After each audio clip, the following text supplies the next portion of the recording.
Does my smile confuse you, or remind you you're here?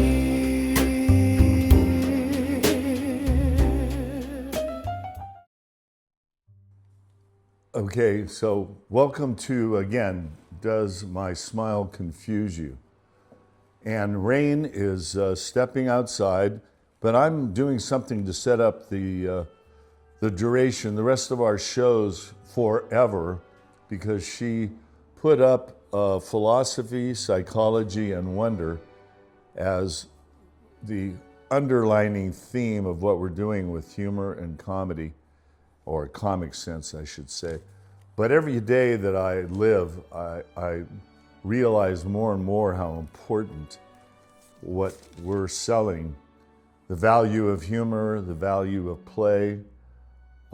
So before I do my little reading of breaking down philosophy and psychology and wonder or wisdom, which are very much connected, in doing my research to see if anybody has tried to sell comic sense being superior to common sense, well, lo and behold, I discovered Plato, the dear Plato, in a book that Rain gave me titled The School of Life, Great Thinkers. So these are their 100 great thinkers throughout history, or at least this particular book's idea of great thinkers. And what we're trying to do as comedy is for those who think.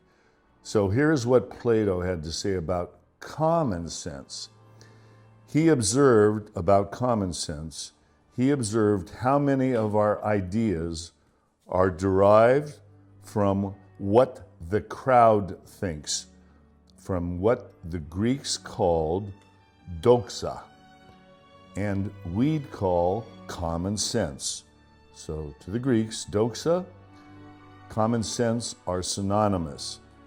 And yet, Plato continues, repeatedly across the 36 books he wrote, Plato showed this common sense to be riddled with errors, prejudice, and superstitions.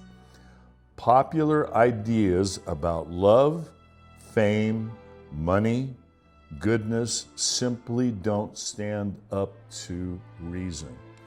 So if you watch other fellow beautiful Homo sapien podcasters, and there's a million of them out there, we're doing something a little different. We're trying to give you a tool, which humor is definitely a tool. It's something you can use in every single situation. So that's why it's difficult to break down. Once again, it's like Zen, flow. It's something that's very difficult to explain, but yet everybody knows it. And I, unlike most people, they believe you're either born with a sense of humor or you're not. So most people would rather die than deny that I have a sense of humor. Most people would rather die than admit that. So I do. I'm one of those dummies. I believe we do all have a sense of humor. We do all have the ability to laugh at ourselves. So I'll start now with philosophy and the psychology of humor and comic sense. So the philosophy is vision, it's an attitude.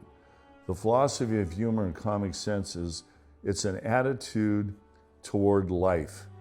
And once again, actors know this. Great actors know that humor is the singular tool to allow them to be more improvisational, to expand their character, take risks, take chances, just like actors in life. So again, I defer to my wonderful Oscar Wilde. The play is badly cast, referring to the stage of life. So I've worked very hard on it. It's very important that you grasp the seriousness of humor, because it's comical what we're witnessing on the nightly news, TV, radio, AI. I watch all these other podcasters, the war between, and I hate using the word war because everything's a war to sell tickets, between being an atheist and being a religious person. I mean, that is just, we're staying away from all of that on this show. At least we're trying to. We're staying away from politics. I'm talking about the politics of being human. So I'm doing this show alone because I've been fortunate enough to have a few of my friends come in and interject their stories, their feelings on the subject. I'm going to read, now I read to you about Plato, and then I want to use Alan Watts to show why Plato, this fact that common sense is riddled with errors, prejudice, superstition, bad ideas about love, fame, money, goodness, simply don't stand up to reason. So humor, comic sense, your ability, and I do mean your ability. This show is for you. It really is. It's for individuals who want to change, because the old joke is, if you don't want to change, if you don't want to grow, if you don't want to evolve, if you don't want to, you can't possibly laugh at yourself. You take everything personally. If you want to continue down that road, it's just not as much fun. And personally, I've been surrounded by fools, freaks, and lots of fun. I once read a book about eccentrics, and the subtitle was The Study of Sanity and Strangeness. And I love that because I had the luxury of having many eccentric friends, a couple of which I mentioned. I'll mention more, from the billionaires and the biggest celebrities in the world of sports, movies, etc., all the way down to the beach bums like me. Well, I preferred hanging out with the lower echelon of the social classes. It didn't mean they were classless. It just meant that they had the time, because they didn't have a lot of money, they didn't make a lot of money, they weren't pursuing the capitalistic world, and that's another problem, from religion to capitalists. So we've now, money has become, well, maybe it's always been, money, greed, gold has always been the true God, not the God that, or the many thousands of gods that have been sold throughout history. So humor and comic sense are invaluable for people that want to learn to smile at themselves. And here is Alan Watts in a book titled, appropriately, The Book by Alan Watts. That's the title of it.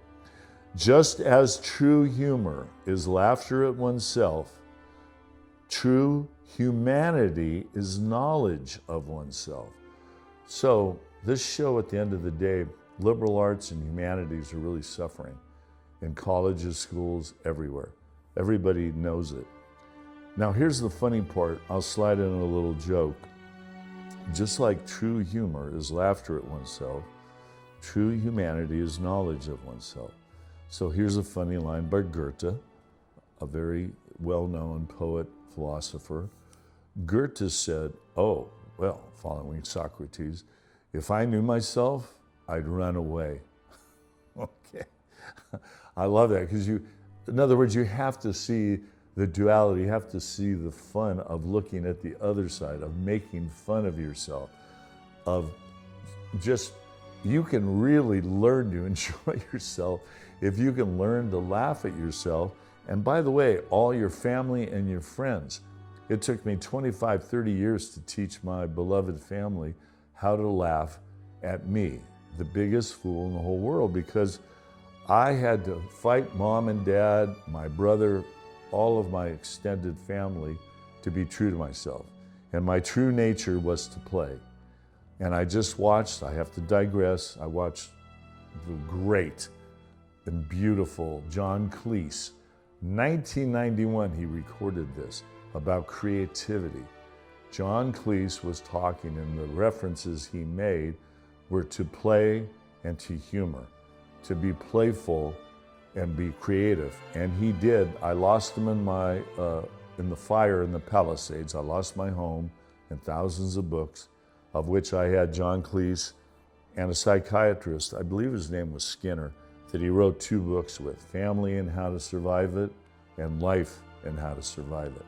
John Cleese, with a psychiatrist, wrote that book that he was seeing and dealing with. But John Cleese talked about play, and he also talked about open people, opening your heart, soul, mind so you can be highly creative, and closed. Well, he also said that you have to be both. At a certain juncture, you have to shut it off. So you see it all the time when you watch, whether it's Bill Maher or you watch Jon Stewart or all these people, you'll see them having fun, making fun, but at the same time, we all know that in all humor, there is a bit of truth. There could be a ton of truth or just a little bit of truth. And the psychology now, as we move on from the philosophy, or as I said in my book, Foolosophy, the joy and fun of making a fool out of yourself, taking risks, taking chances. Those are the things we talk about. Daring, sharing, caring, play, humor, comic sense, comedy, criticism, clarity. Comedy is, you have to be able to take hits, criticism. Criticism leads to clarity. Awareness is painful. In fact, I just wrote something. I can't believe it. Awareness is only worthwhile if it's shared. Awareness is only worthwhile if it's shared. And that's important. So as you move into the psychology, the philosophy is an attitude, a mindset, a way to be more creative. The psychology is, in the beginning, it's a placebo. In time, it becomes wisdom. Laughter as in the psychological moments of those are, when we laugh, laughter is a psychological recognition that we recognize human errors, mistakes. I've described it as instant replay for the mind. There's another way I've described it because they came out with a book about cognitive abilities, which it definitely affects humor. It's metacognition. That's little moments where I prefer instant replay to get into the jargon, where you reflect upon your mistake, your error, and catch yourself. So yes, catching yourself in a stupid moment becomes fun. It's healthy. After the initial painful recognition, time is on your side, guys. Time is your friend, not an enemy. Thinking is number one. Comedy is for those who think. Tragedy is for those who feel. But guess what? Our lives are all tragic, okay? Thinking is number one. It's an exercise for the mind, thinking. It's tough, it's hard. Sometimes you have to drive yourself crazy to become normal, sane. And by the way, there is no normal. There's only there's no sane. There's only boring. There's only dead. There's only checked out. There's go on and on and on. Real awareness is painful. Reality is painful. The psychology of humor and comic sense is the placebo we have for all human foibles, flaws, stupidity. Repeat after me. I am one dumb mother. This is the beginning of wisdom. Number 3, wisdom and wonder. To stay in the childlike mindset, or at least to recover the childlike mindset. To be in a state of wonder, how beautiful. Curiosity, the hunger we all had as children. Learning. We come into this world, people, wanting to learn, to grow, to evolve. Come on. Don't give it up just because your job, your family, your wife, everybody beat you down. Just laugh at it. I've had the shit kicked out of me. Life has kicked the shit out of me. And I've had to learn to laugh every day and get back up off the mat. I've said it 1,000 times. Life is nothing but a series of comebacks. We learn it as athletes, we learn it as a lover, as a businessman, as a father, as a mother, as a son, as a daughter. We're all coming back from some pain, some hurt, and it's the only really great tool we have. And you have it. You do have a sense of humor. I do believe it. It may be hiding, maybe you don't share it, but it's knowing others. Here's a Lassu, I hope I say it right. It's a great quote. Knowing others is intelligence. Knowing yourself is true wisdom. Laughing at thyself is, this is me, laughing at thyself is the shortcut. So yes, laughing at yourself is a true shortcut to wisdom and intelligence. And it never ends, and you can't stop there. You have to laugh at everybody else because you're doing it anyhow. I'm going to interject a great word that the only time I ever saw it on TV or anywhere else was on Bill Maher, and he talked about Schadenfreude. Other people have talked about Schadenfreude, but most people by now know what Schadenfreude is. Schadenfreude, getting off laughing at other people's pain and misery. Now, that's not a good philosophy to have. You can still enjoy it. We all do. And John Donne, the great poet, on his tombstone, he had written, "Life is a joke, and all things show it. I thought so once, but now I know it." So I love to interject when I can these little quotes that I remember. But my mind is always bursting from one thing, and so forgive me if I get a little scatological at times, but there's so much inside me. It's just it's a problem because I'm really trying and struggling to communicate. So I have to laugh at myself, teaching you how to think, because it's a pleasure for me to, I never thought of myself as a teacher, but we're all teachers, aren't we? We're all students. And I believe the greatest teachers, this is me, my quote, the greatest teachers are the hungriest students. And I really believe that. How ridiculous you are, if I may say that about you. Look at our president.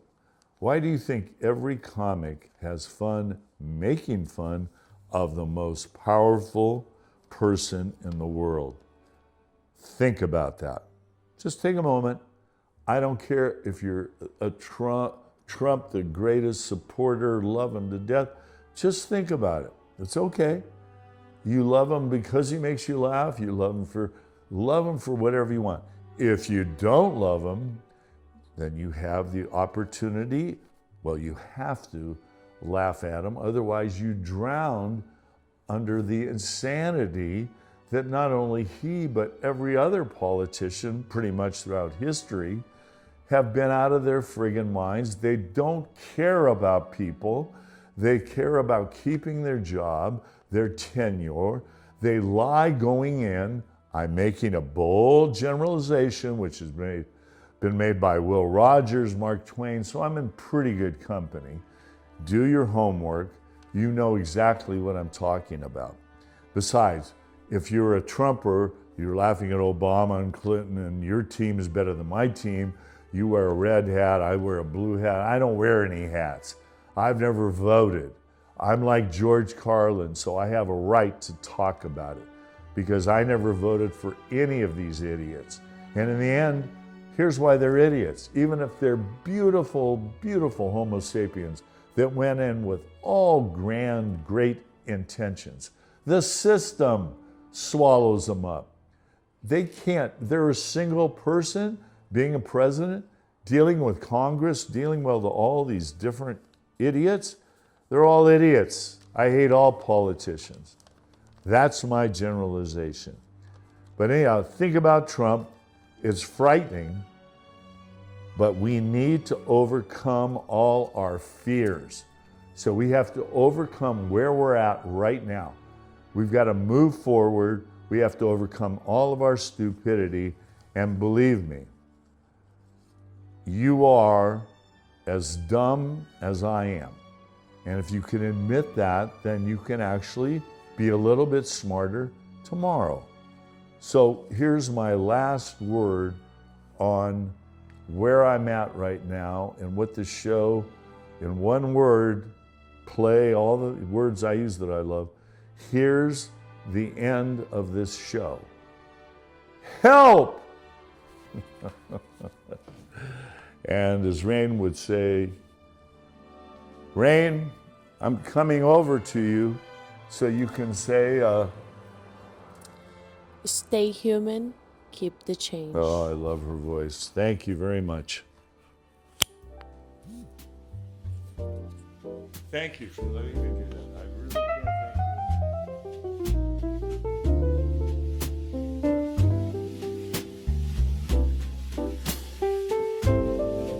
I don't laugh because life is easy.